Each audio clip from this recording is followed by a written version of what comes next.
Day one की starting होती है और मैं वन ब्लॉक को फिर माइन करने लगता हूँ, क्योंकि यही एक ब्लॉक है जिससे हमारे बाकी के सारे ब्लॉक्स मिलेंगे और मैं अपने प्लेटफॉर्म को बड़ा करूँगा। क्योंकि जितना ज़्यादा मैं ब्लॉक दूंगा उस हिसाब से यहाँ पे मॉब स्पॉन होंगे। और मैंने एक ब्लॉक लगाया और ये आ गया मेरा भाई।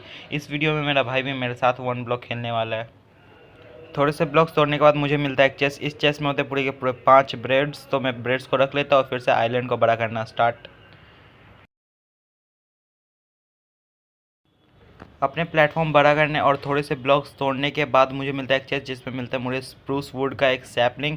मैं सैपलिंग को जल्दी जाके प्लांट कर देता हूँ, क्योंकि मैं बनाने वाला था एक फार्म। क्योंकि मेरे यहाँ बहुत सारे एनिमल्स हो गए थे, उसके लिए मुझे चाहिए थे थोड़े से वुड्स और बहुत सारे डर्ट्स। फिर से मैं वन ब्लॉक को माइन करना स्टार्ट कर देता हूँ इसलिए।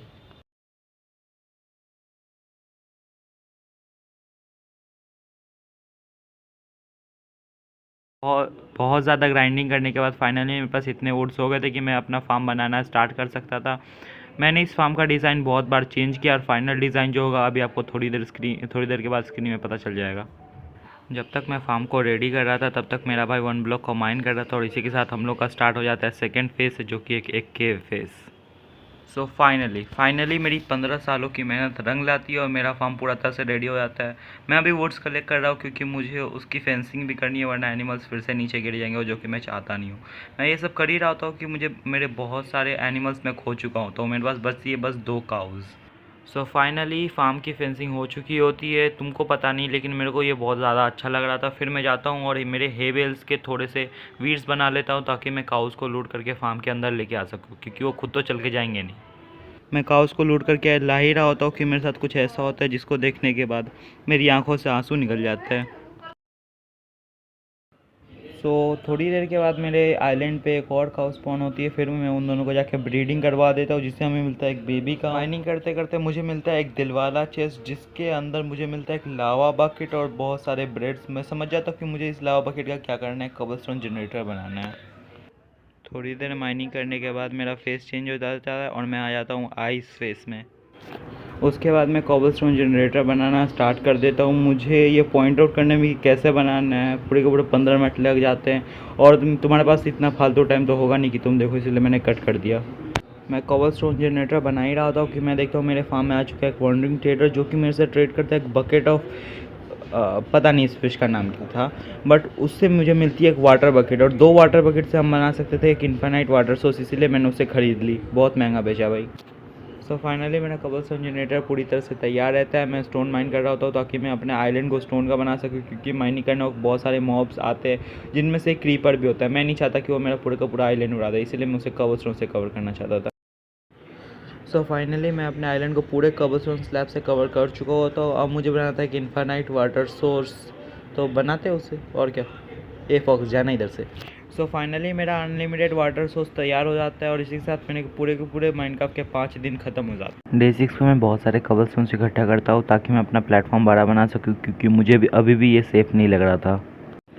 मैं अपने प्लेटफॉर्म को बड़ा कर ही रहा होता हूँ कि मेरे भाई को मिलता है एक दिल वाला चेस्ट। उस चेस्ट में मुझे मिलता है गोल्डन एप्पल, एक brewing stand, nether wart, potion of weakness और ब्लेज रॉड।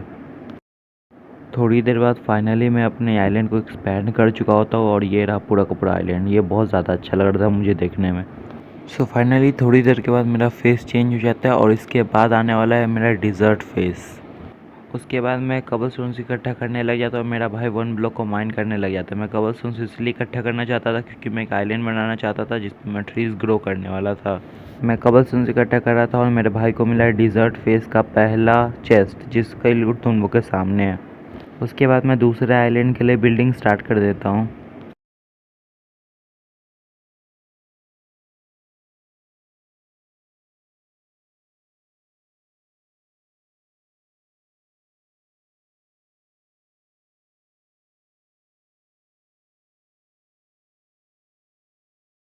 फाइनली बहुत ज़्यादा मेहनत करने के बाद मेरा ट्री आइलैंड पूरी तरह से तैयार होता है। थोड़ी देर के बाद मेरा फेस चेंज होने लगता है, और डिज़र्ट फेस सच बोलूँ तो सबसे छोटा फेस था जो मैंने अब देखा है वन ब्लॉक में। थोड़ी देर फेस माइनिंग करने के बाद मुझे मिलता है एक पहला पांडा मेरे इस वन ब्लॉक का। मैं उसे खोना नहीं चाहता था, इसलिए मैं एक बोट बनाता हूँ और बोट में पांडा को बैठा देता हूँ, पर ये बैठने के आई डोंट थिंक सो कि मूड में था। थोड़ी देर बाद मैं नोटिस करता हूँ कि एक विंडिकेटर पोलर बेयर के साथ बोट में बैठा हुआ है, और वो क्यों बैठा हुआ है वो तो मुझे भी नहीं पता। थोड़ी देर बाद हमें मिलता है एक ज़ॉम्बी विलेजर, जिसे हम बोट में बैठा देते हैं और फिर ले आते हैं गोल्डन एप्पल और पोशंस उसे क्योर करने के लिए। सो फाइनली हमारा ज़ॉम्बी विलेजर बन चुका है एक नॉर्मल विलेजर। मैं उसे बोट से अपने घर के पास लेके जा ही रहा होता हूँ कि मुझे दिखता है क्रीपर, और जिसको मेरा भाई मारता है और जिसकी वजह से चोट लग जाता है मेरे पांडा को। उसके बाद मैं विलेजर को अपने मेल आइलैंड पे लेके आता हूँ, पांडा को बैम्बू खिलाता हूँ, और उसके बाद इसी के साथ मेरे पूरे के पूरे माइनक्राफ्ट के 20 डेज़ ओवर हो जाते हैं। मेरी डे 21 की स्टार्टिंग होती है पांडा को बैम्बू खिलाने से। उसके बाद मैं नोटिस करता हूँ कि मेरे पास बहुत सारे एनिमल्स हो गए थे, जैसे कि पांडा और पोलर बेयर। तो मैं उनके लिए एक आइलैंड बनाना चाहता था जिसमें उन लोगों को रख दूँ, क्योंकि यहाँ पे बहुत ज़्यादा खतरा है मेरे मेन आइलैंड पे। मैं बिल्ड कर ही रहा होता हूँ कि मेरे आइलैंड पे रेड हो चुकी होती है।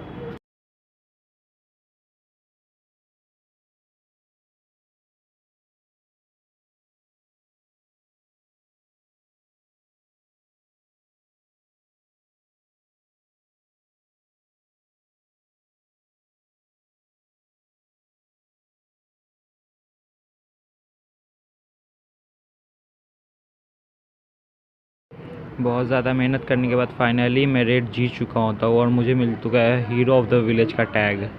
रेड जीतने के बाद फाइनली मेरा विलेजर मुझे बहुत सारे सस्ते डील्स दे रहा था, इसीलिए मैंने उसे अपना वेपन स्मिथ बनाया और बहुत सारी डायमंड एक्स और बहुत सारी डायमंड स्वॉर्ड उसे ले ली। उसके बाद मैं फिर से बहुत सारे कबलस्टोन्स इकट्ठा करता हूँ, क्योंकि मुझे अभी मेरे पांडा और पोलर बेयर के लिए एक आइलैंड बनाना था।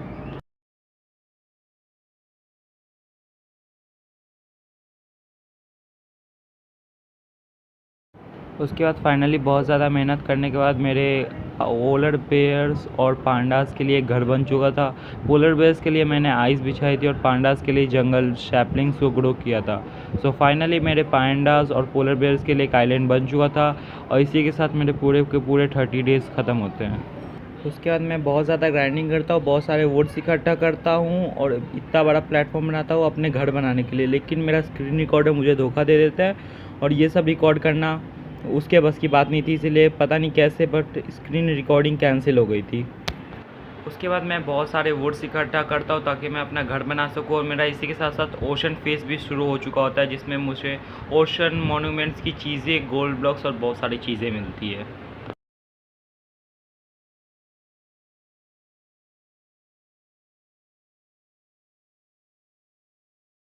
उसके बाद मैं बहुत सारे लॉग्स इकट्ठा करने के बाद मैं अपना घर बनाना स्टार्ट कर देता हूँ। ये घर उतना अच्छा डिज़ाइन में तो नहीं होगा, बट देखो कैसा बनता है अब।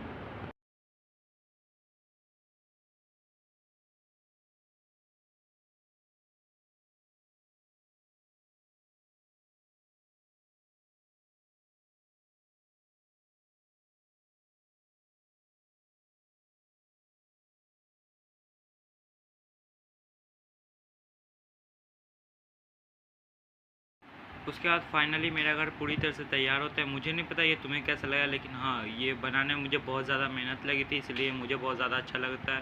फिर मैं इसमें चेस्ट लगाता हूँ, फाइनली मेरा घर पूरी तरह से कंप्लीट हो जाता है। डे 56 को मेरा नेदर फेज स्टार्ट हो चुका होता है, जिससे मिलते मुझे बहुत सारे ऑक्सीजन। उस ऑक्सीजन का मैं एक नेदर पोर्टल बनाता हूँ, फिर मैं नेदर के अंदर जाता हूँ। नेदर में जाते ही हमारा सबसे पहले सामना होता है घास टांटी से। यहाँ पे बहुत सारी घास स्पॉन हो रही थी, पता नहीं क्यों।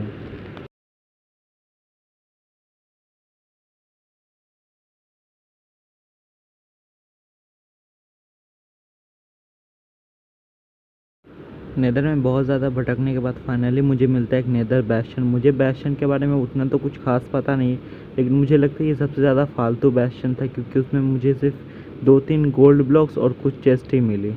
हर एक बैस्शन में बहुत बड़ा ख़जाना होता है, मैंने सुना था गोल्ड का। फिर थोड़ी देर और नेदर में भटकने के बाद फाइनली हम लोग अपने पोर्टल के थ्रू वापस आ जाते हैं अपने ओवरवर्ल्ड में।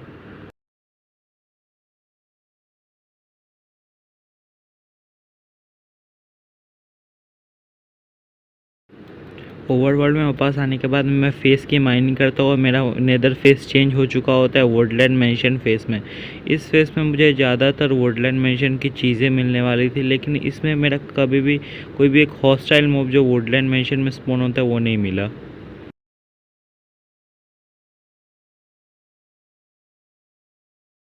उसके बाद मैं बहुत सारे कॉबलस्टोन्स इकट्ठा करने के बाद अपने आइलैंड के आसपास एक वॉल बिल्ड करना स्टार्ट कर देता हूँ। और मैंने ये क्यों किया वो तो मुझे भी नहीं पता। वर्ल्ड की बिल्डिंग करते करते मुझे पता चलता है कि मेरा फेस चेंज हो गया, और इस बार का जो फेस था वो कोई आम फेस नहीं था, क्योंकि अब हमारा आने वाला था एंड फेस। अगर मैंने ये फेस पार कर लिया तो मेरे 1 ब्लॉक के नीचे एक एंड पोर्टल स्पॉन होगा, जिसमें मैं एंडर आइज डाल के मैं ड्रैगन को हरा सकता और ख़त्म कर सकता हूँ इस वर्ल्ड का चैलेंज। फाइनली मेरा वॉल पूरी तरह से तैयार हो गया था। अगर मैं सच बोलूँ तो पहले मैंने जब इसे बिल्ड करना स्टार्ट किया तो मुझे लगा था इसका कोई पर्पस नहीं है, लेकिन बाद में ये मुझे बहुत ज़्यादा अच्छा लगने लगा था। उसके बाद मैंने जो भी जानवर मेरे 1 ब्लॉक के आसपास थे, मैंने उन्हें सोचा कि मैं उन्हें यहाँ पे लेके आके अपने बड़े से आइलैंड पे रख दूँ। पर भाई ये तो चोरों चक के निकले भाई। मैंने इन्हें लीड से जैसे ही आज़ाद किया भाई मेरे घर में सीधा टूट पड़े। उसके बाद मैंने थोड़ी सी फेस माइनिंग की, और इसी के साथ मेरे पूरे के पूरे 80 डेज़ माइनक्राफ्ट के ख़त्म हो जाते हैं। फाइनली मेरा एंड फेज स्टार्ट हो जाता है, तो मैं सोचता हूँ कि मैं अपने सारे डायमंड के डायमंड आर्मर बना लूँ और फिर मैं उन्हें इंचैंट भी कर लेता हूँ। फाइनली बहुत ज़्यादा बोरिंग माइनिंग करने के बाद मेरा एंड फेज ख़त्म हो जाता है। मेरे 1 ब्लॉक के नीचे स्पॉन हो चुका है एक एंडर पोर्टल में, उसमें एंडर आया। मुझे बस अब वहाँ पे सिर्फ एंडर आइज डालना है और एंड में जाकर के ड्रैगन को हराना है। फाइनली मैं पहुँच चुका हूँ एंड में। मुझे बस ऊपर जाके ड्रैगन के सारे क्रिस्टल फोड़ने हैं, उसके बाद ड्रैगन को मारना है, और इस वर्ल्ड का चैलेंज हो जाएगा फिर कंप्लीट।